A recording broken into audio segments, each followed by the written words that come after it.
पौराणिक कथा के अनुसार राजा कंस को ये श्राप मिला था कि उसकी बहन देवकी की 8वीं संतान ही कंस की मौत का कारण बनेगी। जैसे ही कंस को इसका पता चला, उसने अपनी बहन देवकी और उसके पति वासुदेव को बंदी बनाकर रखा।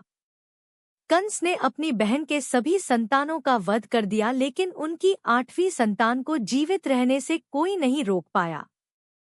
कृष्ण के जन्म के तुरंत बाद अपनी संतान को कंस से बचाने के लिए वासुदेव ने उसे यशोदा के घर में छोड़ा, जिसके बाद माता यशोदा ने ही श्री कृष्ण का पालन पोषण किया। जब श्री कृष्ण बड़े हुए तो वही अपने मामा की मौत का कारण बने। श्री कृष्ण द्वारा कंस की हत्या किए जाने की खबर जब मगध के राजा जरासंध को मिली तो क्रोध में आकर उन्होंने श्री कृष्ण को मारने की योजना बनाई, लेकिन वो अकेले इस काम में सफल न हो पाए। इसलिए जरासंध ने काशी के राजा के साथ मिलकर कृष्ण को मारने की फिर से योजना बनाई और कई बार मथुरा पर आक्रमण किया। इन आक्रमणों से भी मथुरा और भगवान कृष्ण को कुछ नहीं हुआ, लेकिन इन आक्रमणों के दौरान काशी नरेश की मृत्यु हो गई।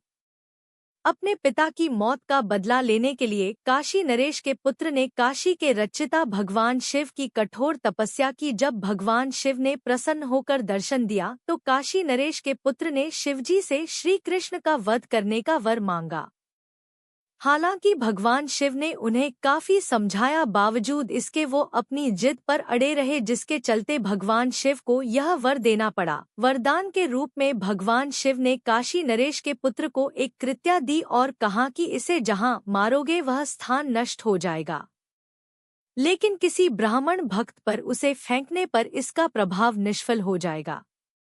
भगवान शिव से वरदान में मिली कृत्या से काशी नरेश के पुत्र ने द्वारका में श्री कृष्ण पर प्रहार किया, लेकिन वो ये भूल गए कि श्री कृष्ण खुद एक ब्राह्मण भक्त हैं, जिसके चलते वह कृत्या द्वारका से वापस होकर काशी गिरने के लिए लौट गई।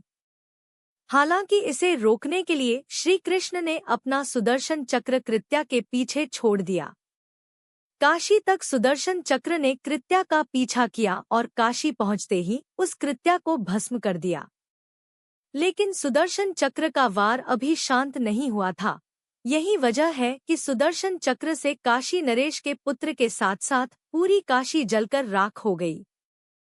सुदर्शन चक्र से जलकर भस्म हुई भगवान शिव की इस नगरी को फिर से बसाया गया।